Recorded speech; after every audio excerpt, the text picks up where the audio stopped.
नमस्कार विद्यार्थी मित्रांनो, ॲग्रीकट्टा यूट्यूब चॅनलमध्ये आपले सर्वांचे स्वागत आहे। विद्यार्थी मित्रांनो, वन विभागातील कनिष्ठ सांख्यिकी सहाय्यक आणि वरिष्ठ सांख्यिकी सहाय्यक या पदभरतीबाबत आपल्याला डॉक्युमेंट व्हेरिफिकेशन कसे झाले याबद्दलची माहिती आपण व्हिडिओमध्ये बघणार आहोत। आपण जर चॅनलवर नवीन असाल तर सबस्क्राइब करून ठेवा। आणि विद्यार्थी मित्रांनो, आपल्याला वनरक्षक भरतीसाठी जे कागदपत्र पडताळणी होणार आहे ते अशाच पद्धतीने होईल। याबाबत आपल्या येथील एक विद्यार्थी आहेत ज्यांचं की कनिष्ठ सांख्यिकी सहाय्यक आणि वरिष्ठ सांख्यिकी सहाय्यक या दोन्ही पदभरतीसाठी त्यांचं कागदपत्र पडताळणीसाठी त्यांना बोलवण्यात आलेलं होतं। दिलेल्या वेळेला कागदपत्र पडताळणी सुरू होणार आहे, त्यामुळे विद्यार्थी मित्रांनो कुठलाही विलंब करू नका। आपल्याला जे सेंटर दिलेलं आहे डॉक्युमेंट व्हेरिफिकेशन साठी तेथे जाण्यासाठी एकदम ॲक्युरेट वेळेवर ही कागदपत्र पडताळणी सुरू होत असते।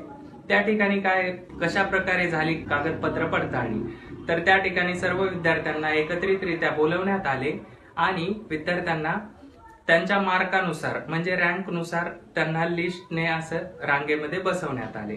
त्यानंतर त्या विद्यार्थ्यांना एक एक टेबल अलॉट केलेला होता। ही पूर्ण भरती प्रक्रिया एका सभागृहामध्ये झाली। असे टेबल लावलेले होते आणि त्या ठिकाणी एका टेबलवर 2 अधिकारी बसलेले होते। ते अधिकारी डॉक्युमेंट चेक करत होते आणि आपल्याला डॉक्युमेंटची लिस्ट त्यांनी फॉर्मॅट दिलेला होता। आपल्याला इथे स्क्रीनशॉट दिसत असेल, या स्क्रीनशॉट नुसार आपल्याला त्यांनी डॉक्युमेंट लावायला सांगितले होते। तर कोणकोणते डॉक्युमेंट कंपल्सरी होते, कोणते नसले तरी चालेल, नावात वगैरे काही चूक असेल तर त्या बाबतीत त्यांनी काय सांगितले हे आपण बघूया व्हिडिओच्या माध्यमातून। तर आपल्याला कागदपत्र पडताळणी कशी होते हे बघणार आहोत। कंपल्सरी मध्ये काय आहे विद्यार्थी मित्रांनो, आपल्याला हॉल तिकीट जे की ओरिजिनल आहे त्याचे झेरॉक्स नाही चालणार। ओरिजिनल आपल्याला हॉल तिकीट घेऊन जायचं आहे आणि ऍप्लिकेशन प्रिंट आउट म्हणजे आपण जो फॉर्म भरल्यानंतर आपण जे ऍप्लिकेशन प्रिंट केलं आपल्याकडे ठेवण्यासाठी ते पण कंपल्सरी घेऊन जायचंय। आणि आपण जेवढे काही डॉक्युमेंट फॉर्म भरताना दिले होते त्याच्या 2-2 प्रतीमध्ये झेरॉक्स पण घेऊन जायचे आहे। डॉक्युमेंट व्हेरिफिकेशन हे एकदम सोप्या पद्धतीने होते।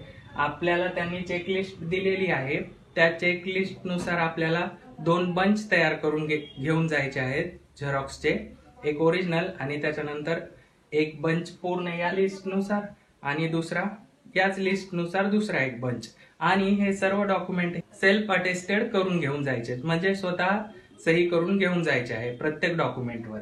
आणि नाव मार्क्स मध्ये काही चूक असल्यास तर विद्यार्थी मित्रांनो आपल्याला काही चूक वगैरे झाली असेल आपल्या नावामध्ये, आता एखाद्याचं नावामध्ये कुठं राव लावलेलं असतं पप्पाच्या नावामध्ये कुठे नसतं, तर त्या बाबतीत काय आहे तर याबद्दल आपल्याला काही माहिती भेटलेली नाही त्या विद्यार्थ्याच्या नावात कुठलीही चूक नसल्यामुळे।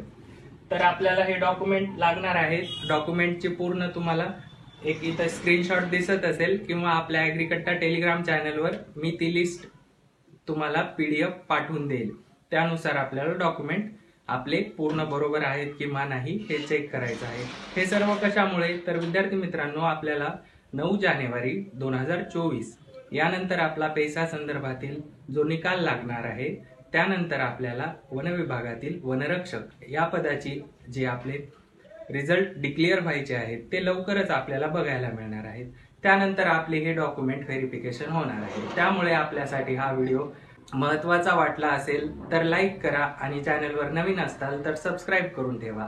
अशाच नवनवीन अपडेट आपण या चॅनलवर घेऊन येत असतो। धन्यवाद।